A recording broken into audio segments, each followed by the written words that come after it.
Hey, what's up, American history students? It's Chris, and we are back for day 15. This is our 15th day of e-learning. I know we've been at home under stay-at-home quarantine orders for longer than 15 days. It feels a lot longer than that, but this is actually the 15th day that we've been having classes online. And it might not seem like a lot, but that's pretty impressive, especially when we consider we got through term 4, and now we are on the first day of term 5. And, I hope you guys had a good weekend, good long weekend, and you're ready to come back for some e learning. And welcome to any new students who have joined us for this new term. Uh, this is the drill for this term. You're looking at our bulletin board hopefully right now, and I'll show you that in a second. But the bulletin board has the e-learning instructions on it. You also have your assignments and topics that you can access pretty easily from our class page and our bulletin board. But then I also like to post these little video messages to you every day, and this is a good place to find them. You can also find them on my YouTube channel. Don't forget to like and subscribe. Like I said, I hope you guys had a good weekend. Nice long 3-day weekend for you guys. It was an Easter weekend for some of us. I don't know about you guys, but I am kind of suffering from a little bit of a candy hangover this morning. A lot of hard-boiled eggs, a lot of candy I had yesterday, and with it being the first day of the term, getting a little slow start this morning. So appreciate those of you who were looking for the video and it wasn't up there as early as you expected it today. Thanks for tuning in, and we'll try and get that video up earlier in the future. Today I was busy this morning setting up all the different classrooms and bulletin boards and everything else you have to do every single term in our beloved Blackbaud system. I'm going to let you know about a change I noticed in the Blackbaud system that will hopefully help us going forward. It's been an adventure using Blackbaud, let's say, recently.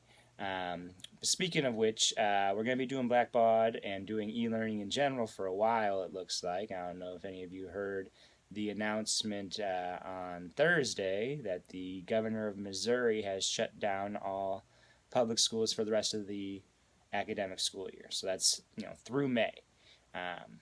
Hasn't shut down Logos. That's why you still see this April 24th date on our website.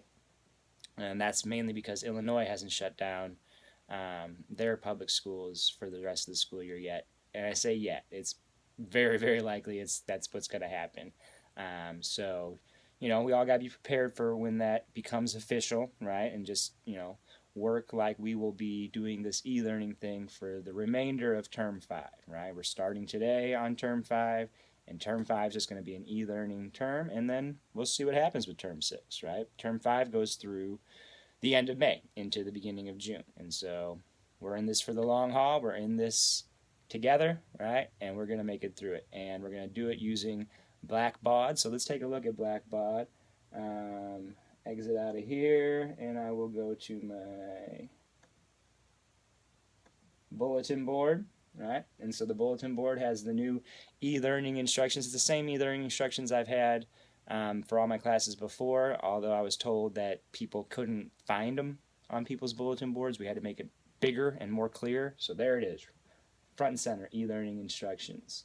3 things you're going to do every day, same as before.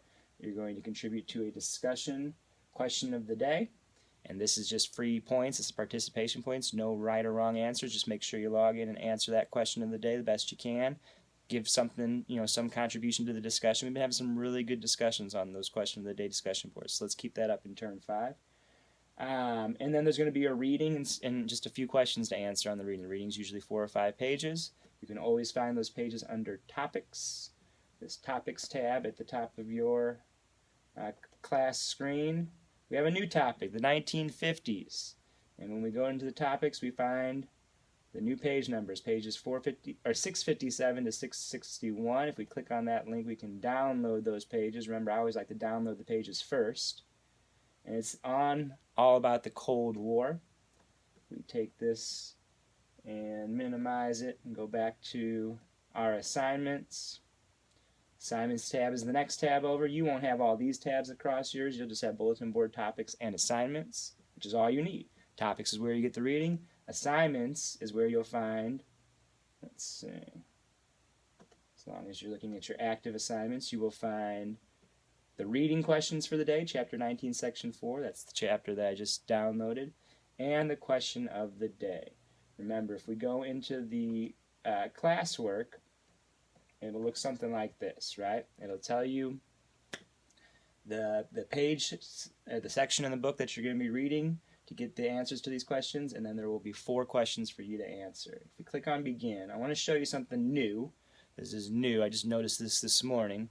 You'll have these 4 questions, which, remember, these 4 questions are just from this download. If I were to minimize this, put it over here, right, and scroll to the last page, you got your 4 questions right here. What was McCarthyism? What was the arms race? What was McCarthyism? What was the arms race, right? So the same questions from the reading, and all the answers are in this reading. It's not a long reading. But you answer your questions, and if you scroll down to the bottom of the screen, this is where it's important. There are now 3 buttons. Submit answers, save for later, save and continue. What's save and continue? That's new. Well, it's got a little information box here, and it says save for later to pause your assessment and exit. You will be able to continue later. Save and continue to save your changes and continue taking your assessment.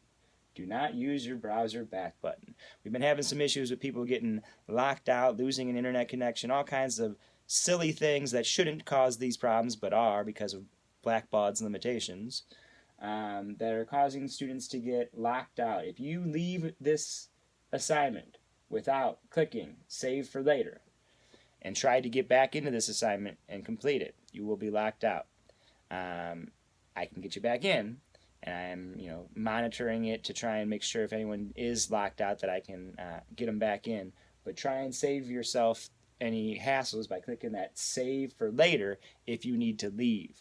Also, while you're taking the question, or taking the assessment, doing the assignment, answering the questions, it's a good idea to click this Save and Continue button regularly, right? Because if you lose an internet connection, if your computer shuts down, if something happens and you haven't clicked Save and Continue, all your work might be lost. Sorry, I didn't make the system. But this is something that's supposed to help with that now. So just click that Save and Continue as you're working through the assignment, and that will save your progress in case a connection is lost. Once you have answered all the questions, then you click Submit Answers, right?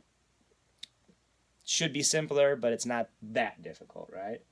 The next thing we want to do is look at this question of the day. So if we go back to Assignments, under Participation, Question of the Day. Let's take a look at this question of the day. This is a question of the day that some of you feel like you may have already answered this question in a different form or similar form. What is a communist, and why didn't Americans like them during the Cold War? This is just kind of review for a lot of people, but it's a good question to continue to answer. Why we keep talking about the Cold War? Because the Cold War went on forever and ever and ever. It went on for 50 years, right?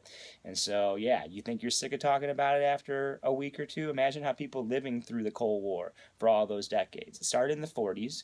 Now we're moving on to the 1950s, and the Cold War lasted through the 50s, through the 60s, through the 70s, and through the 80s, right?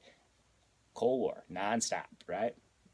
And it's all about communism, and it's all about Americans fearing and not liking communism. But what are communists, and why were Americans so against them?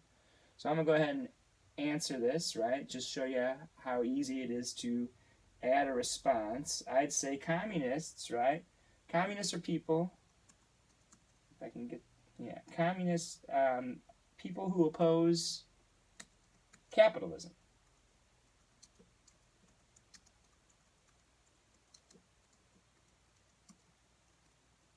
And you know what? I oppose capitalism, so call me a communist if you want to. But they also want to see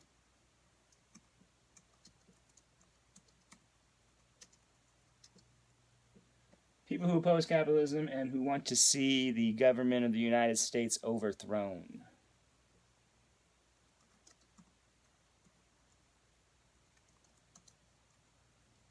I mean, that's pretty common amongst communists, right?